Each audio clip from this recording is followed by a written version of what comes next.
नमस्कार, सोनाली किचनमध्ये आपल्या सर्वांचं मनापासून स्वागत आहे। तर जिभेबरोबर पोटाचे सुद्धा चोचले पुरवणारे आपण आज रेसिपी बघणार आहोत। म्हणजेच नाचणीची इडली, अगदी सकस, पौष्टिक, पचायला हलकी, ज्यांना वजन कमी करायचं आहे त्यांच्या डाएट प्लॅनमध्ये ही इडली पहिल्यांदा ॲड करा। अगदी हा इडली खाल्ल्यामुळे तुम्हाला भूक कमी लागेल, हलकं पचायला आणि पौष्टिक असा पदार्थ तुम्हाला पाहिजे असेल तर हा व्हिडिओ लगेच सेव्ह करून घेतला पाहिजे तुम्हाला। तर ही नाचणीची इडली केलती कशा पद्धतीने, तर नाचणी घेतली आहे 2 वाटी आणि 2 वाटी आपण नाचणी घेतली की 1 वाटी घ्यायचा जो सुळसुळीत असतो तांदूळ तो किंवा फडफडीत तो रेशनिंगचा असला तरी सुद्धा चालतो। 1 वाटी तांदूळ आणि तांदळापेक्षा अर्धा हे मुगाची डाळ वापरायची, म्हणजे अगदी पिरॅमिड असतो त्याच पद्धतीने इथं प्रमाण दाखवलं आहे। 2 वाटी नाचणी, 1 वाटी तांदूळ आणि तांदळापेक्षा अर्धी मुगाची डाळ। तर तिन्ही साहित्य एकत्र करून 3 ते 4 वेळा धुवायचं, कारण की नाचणी थोडीशी घाण असते, त्यामध्ये मातीचे खडे वगैरे असतात, ते आपल्याला दिसत नाही शक्यतो निवडले तरी सुद्धा। तर त्यामुळे ते नाचणीमधले खडे किंवा हे तांदूळ मूग डाळ स्वच्छ 3 ते 4 वेळा धुवून घ्यायचं आणि धुतल्यानंतर एक 5 ते 6 तास भिजत घालायचं। तर तुम्ही नाचणी वेगळी, तांदूळ वेगळं आणि मूग डाळ तिन्ही वस्तू वेगवेगळ्या भिजत घातल्या तरी सुद्धा चालतात।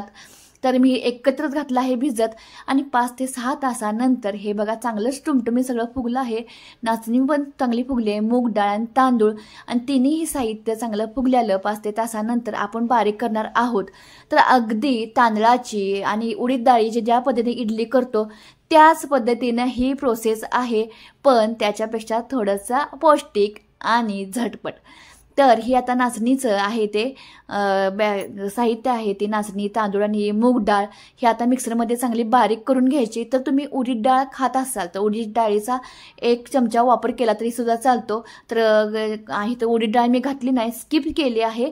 तर हे अगदी तांदूळ आणि उडीद डाळ ज्या पद्धतीने बारीक करतो त्याच पद्धतीने हे बारीक करून घ्यायचं। बघू शकता हाताला कशी ग्रेव्ही लागली आहे ती, एकदम तांदळाची असते, तांदळाची इडल्या करतो त्याच पद्धतीने हे बारीक करून घ्यायचं आणि केल्यानंतर चांगलं हे मिक्स करून घ्यायचं पळीच्या साह्यानं गार गार गार असं। तर ह्यामध्ये पाणी घालायची गरज नाही, ज्यामध्ये थोड्यामध्ये आपण भिजत घातलं होतं त्यातलंच थोडंसं पाणी वापरायचं। आणि तांदूळ आणि उडीद डाळ भिजायला जर थोडंसं उशीर लागेल, पण हे नाचणी जे भिजते ते 2 ते 3 तासामध्ये लगेच भिजली जाते आणि नाचणी लगेच आंबते, त्यामुळे लगेचच ह्याला स्पंज येतात किंवा एकदम बॅटर हे फ्लफी होतं।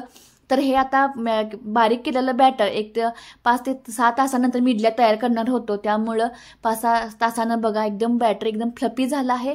तर तुम्ही संध्याकाळी करणार असाल तर आदल्या दिवशी संध्याकाळी भिजत घाला आणि सकाळी बारीक करून संध्याकाळी ही नक्कीच करा, खूप छान टेस्टी लागते। अगदी तांदळाची रव्याची असते त्याच पद्धतीनं ही इडली तयार होते।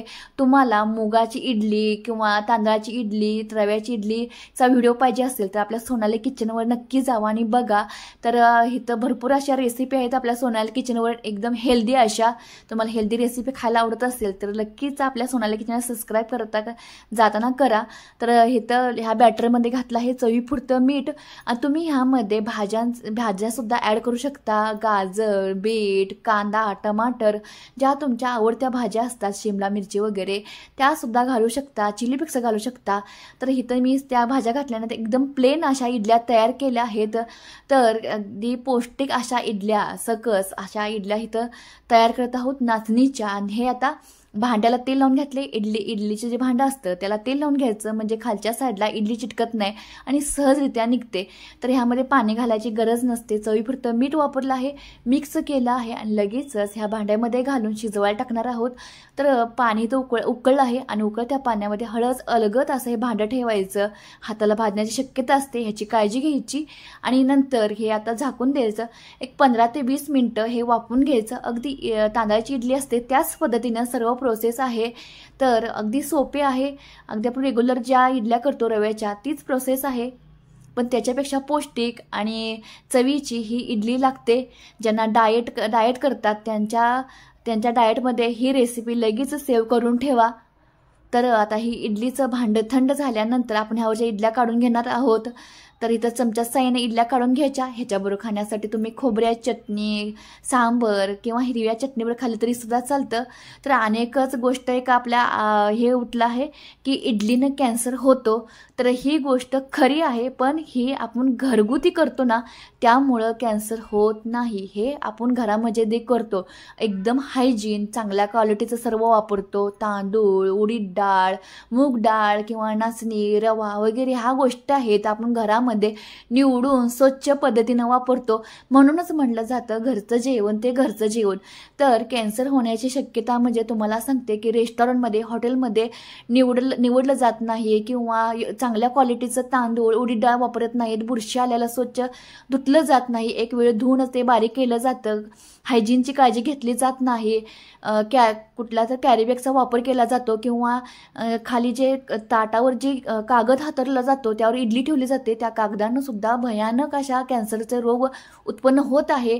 त्यामुळेच म्हटलं जातं की घरगुती जे करतो त्या इडलीनं कॅन्सर होत नाही. तो बाहेरमध्ये आपण जो खातो रेस्टॉरंट किंवा हॉटेलमध्ये त्या ठिकाणी कॅन्सर होण्याची जास्त शक्यता आहे. त्यामुळं तुम्ही घाबरू नका की घरगुती इडली खायला आणि खायची असेल तर घरामध्ये अशा पद्धतीने चांगल्या पौष्टिक अशा इडल्या करून खावा. तांदळाच्या, रव्याच्या आणि नाचणीच्या, मुगा डाळीच्या. ही टीप मात्र लक्षात ठेवा मी आत्ता बोललेलं. तर घरामध्ये इडली केल्यानंतर कधीच कॅन्सर होणार नाही, कारण की ह्यामध्ये आपल्या घरामध्ये आपण हायजीनची खूप काळजी घेतो. तर इथं आपण अशाच पद्धतीने मी इथं इडल्या तयार केल्या आहेत आणि तुम्हाला सांबरची सुद्धा रेसिपी दाखवते. गॅसवर ठेवला आहे कुकर, त्यामध्ये जिरं मोहरी घातले आहे, कांदा घातला आहे, भरपूर अशा भाज्या कट करून घेतल्या आहेत. गाजर घेतला आहे, शिमला मिरची घेतली आहे, शेवगा घेतला आहे. तर इथं फोडणी देण्यासाठी कांदा थोडासा परतला आहे, त्यामध्ये घातला आहे कढीपत्ता. सर्व गोष्टी टणटण उड्या मारल्या की त्यामध्ये घातला आहे टमाटर, शिमला मिरची, गाजरसुद्धा बारीक कट करून घेतला आहे आणि शेवग्याचा इथं वापर जास्त केला आहे. सर्वच भाज्या घेतल्यात. आणि कोणत्या तुम्हाला भाज्या आवडत असतील तर ह्या भाज्या तुम्ही ह्या सांबरमध्ये ॲड केला तरी सुद्धा चालतात. तर सांबरसुद्धा अगदी झटपट होतं. तर इथं चेचून घेतलं आहे लसूण आणि आलं चांगलं ठेचून घेतलं आहे. मीठ घालायचं चवीपुरतं आणि हळद. सांबर मसाला तुम्ही कोणत्याही कंपनीचा घेतला तरी चालतो. घरामध्ये जो माझ्याकडे होता त्या सांबर मसाल्याचा वापर केला आहे. हे लाल तिखट, जेवढं तिखट आवडतं त्या लाल तिखटाचा तुम्ही वापर करू शकता. आमच्या मग घरामध्ये जास्त तिखट आवडतं त्यामुळे थोडंसं लाल तिखट वापरलं आहे. म्हणजे लाल काश्मीरी मिरची पावडरचा वापर केला आहे. जे घरगुती लाल तिखट आहे ते वापरली नाही, चटणी वापरली नाही. तर ही डाळ शिजवून घेतली आहे अर्धी वाटी आणि त्यामध्येच मी बटाटा शिजत घातला होता. म्हणजे त्यामध्ये चांगला गरगरीत असा बटाटा शिजला जातो आणि एकसारखा किंवा कन्सिस्टन्सी एकदम एकसारखी स्मूथ होते तयार ह्या सांबरला. आणि हे आता डाळ वगैरे चांगलं मिक्स करून घ्यायचं आणि पाणी गरम करायला ठेवलं होतं. थोडंसं डाळीचं पाणी, डाळ जरा शिल्लक होती त्या भांड्याला आणि ते पाणी आता घालून घेतलं ह्यामध्ये. आणि थोडंसं तुम्हाला पातळ घट्ट कसं पाहिजे त्या पद्धतीने तुम्ही पाण्याचा वापर करू शकता. तर इथं थोडीशी मी घटसर असा ठेवला आहे सांबर आणि ह्याचं झाकण लावून आपण शिट्ट्या घेणार आहोत. कसुरी मेथी घातली आहे, हिरवीगार कोथिंबीर घालायची. तर चिंच घातली होती, तेच दाखवायची लक्षात नाही तुम्हाला. चिंच, आमसूल किंवा टमाटर सॉस घातला तरी चालतो थोडंसं आंबटपणा येण्यासाठी. सांबर शक्यतो थोडंसं आमसट असतं किंवा आंबट असतं. तर आता ह्याच्या 5 शिट्ट्या करून घेतल्या आहेत. सांबर तयार झालं आहे. आता ताट करायला घ्यायचं. तर ही आपली मस्त स्पंजी वाली नाचणीची इडली जबरदस्त अशी. आणि आपलं सोनाली किचन बघायला तुम्हाला आवडत असेल तर आपल्या सोनाली किचनला जाता जाता सबस्क्राईब करून जायला विसरू नका. असेच नवीन नवीन रेसिपी तुम्हाला देण्याचा मी प्रयत्न करत जाईन. आणि आपले चॅनल बघत राहा, लाईक करा, शेअर करा. धन्यवाद.